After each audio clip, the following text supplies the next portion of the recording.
2023 and 2025 will be landmark years for the Royal Ocean Racing Club, with this year seeing the celebrations for the 50th edition of its premier event, the Rolex Fastnet Race. This sets sail from Cowes on Saturday afternoon, bound for Cherbourg-en-Cotentin in France, via the Fastnet Rock. This will be followed in 2 years by the centenary of the club, first set up in Plymouth, immediately following the inaugural edition of the Fastnet Race in 1925. With around 450 entries, ranging from the world's fastest offshore yachts, down to 30-footers, and classics, the race has come a long way in its 50 editions, reflecting the monumental changes in society and technology. Most significant about the first Fastnet race, at the time known as the Ocean Race, was that it effectively launched offshore racing as a sport on this side of the Atlantic. Surprisingly, at the time in England, sailing was a much more significant sport than it is today, thanks largely to the participation of the royal family. During the 19th century, Queen Victoria and Prince Albert had been keen supporters of it, Her Majesty spending much of the latter part of her reign close to Cowes in Osborne House. The first edition of what would become the America's Cup had taken place in 1851, meanwhile royal regattas were being held annually all over the British Isles, with an entourage of aristocracy, and the wealthy following the royal party between them.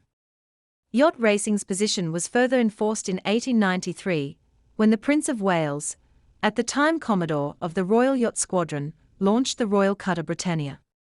This the future King Edward VII would campaign on into his monarchy, a tradition embraced with equal enthusiasm by his heir George V, who still raced her in the 1920s, until his death in 1936. This was also the era of Sir Thomas Lipton's Shamrock America's Cup challenges. But, significantly, these forms of yacht racing were mostly inshore, and mostly for yachts with a professional crew, their owners often not even on board. Meanwhile in America, 1906 had seen the first editions of both the Transpac from Los Angeles to Hawaii, and what would become the Newport Bermuda. The latter in particular had been set up to break with tradition, to prove small boats could be raced offshore by a small crew including the owner. One participant in the 1924 Bermuda race was Weston Marter, an English former seaman and yachting journalist based in New York. The experience and adventure, racing to Bermuda, had so struck a chord with the World War I veteran that he was inspired to write to Yachting Monthly magazine in the UK.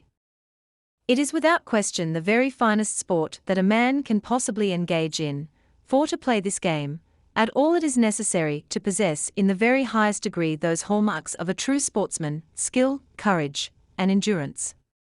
In other correspondence, Marter threw down the gauntlet to British yachtsmen suggesting a similar ocean race in British waters. As an indication of how foreign this idea was to the English yachting community, at the time it was felt to have more in common with cruising, to the extent that Marter contacted the Bermuda race's organizers for their list of equipment and gear yachts racing offshore should carry.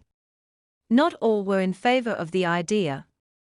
Pioneer cruising yachtsman and author Claude Worth was one of the first, and by no means the last, to raise the question of whether racing offshore might come at the expense of good seamanship. However, the idea of a British ocean race strongly resonated with one Lieutenant Commander E.G. Martin. Of the Martin-Bank family, he was a polymath, typical of the era, an accomplished musician and artist, while as a sportsman, his achievement as a county cricketer outstripped his later sailing accomplishments.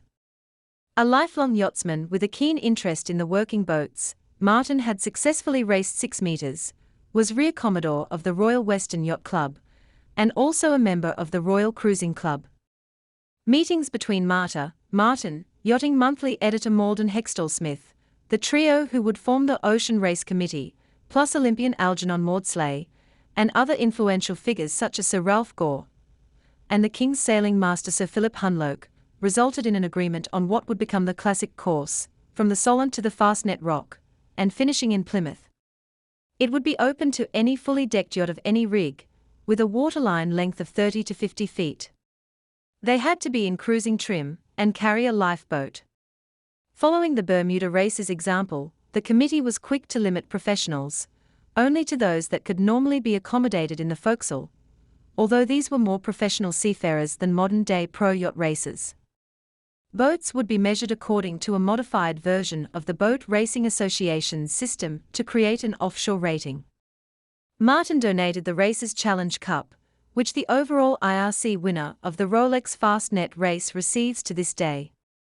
The start of the first race at noon on Saturday, the 15th of August 1925, was given from the Royal Victoria Yacht Club in Fishburn. Of the original 16 entries, just 7 started. They all were British flagged, although the Bristol Channel pilot cutter Saladin was sailed by a Spaniard, Ingo Simon, while Martin's own Jolie Brise had been built in France, where she had briefly operated as a pilot cutter. Under the BIA system, Jolie Brise, both the newest, built in 1913, and longest entry, at 17 meters, was scratch boat. At this point no purpose-built offshore racing yachts existed. This would arrive in the 1930s, with the groundbreaking Sparkman and Stevens yacht, Dorade, back-to-back winner of the Fastnet Race in 1931 and 33. The nearest to an offshore racing yacht at this time were the pilot cutters, and even they were an extinct breed by 1925, killed off years earlier by steam-powered vessels. As expected, given that the race took 6 days 2 hours and 45 minutes for the eventual winner Jolie Brise, in the first of her 3 victories, and 7.5 for the 5th and final boat to arrive H.R. Barrett's Colin Archer cruiser, Bamber 4, the competitors in the first race experienced the full range of conditions. Light winds continued from the start, out into the Celtic Sea with Jolie Brise, and the Irish cutter Gull, locked in a match race for the lead. Jolie Brise was first around the Fastnet Rock at 19:50 on the Wednesday, followed by Gull at 8:35 the next morning, with the Royal Engineer YC's Fulmar and Saladin in her wake. The slower boats astern were treating the race as a spirited cruise. For example, dinghies were launched to visit fellow competitors, as they too were becalmed, or to buy fish from a passing fishing smack. For the latter stage of the race the wind built to force 7 for Jolie Brise on her return passage to Plymouth, while others were caught in the Celtic Sea in gale force winds, with Jessie L retiring into Ireland. At the finish of the race a dinner at the Royal Western Yacht Club, up on Plymouth Hoe, was held where competitors and stakeholders in the first Fastnet race formally founded the Ocean Racing Club. 98 years on, present RORC Commodore James Neville, who set sail on Saturday aboard his brand new khaki 45 Noir, reflects, "It is a great honor to be at the helm of the Royal Ocean Race Club for the 50th anniversary of our club's greatest race." In 1925 the first Fastnet race launched offshore racing as sport, and at the end of it, our club was founded, and its winner, Lieutenant CMDR E.G. Martin, became the club's first Commodore. Since then we have seen the Fastnet race peak to more than 300 boats during the Admiral's Cup period, and over the last 2 decades, it has grown still further to its present level of 450-plus boats, a phenomenon in itself. As we will see yet again over the next few days, the Rolex Fastnet race course remains as challenging as it ever has been, with its combination of coastal and oceanic passages, plus its complex tide and wind conditions. Effectively, it is a much longer race compressed into just a few days. This, plus its huge fleet, is what makes the Rolex Fastnet race such a revered classic among offshore sailors. Past Rolex Fastnet race competitors will gather at the RORC Cowes Clubhouse on Friday night for a special celebratory dinner in the presence of Her Royal Highness the Princess Royal and Vice Admiral Sir Timothy Lawrence. The 50th edition of the Rolex Fastnet race starts from Cowes, Isle of Wight, on Saturday, the 22nd of July. Check to RORC website for starting details and where to see it.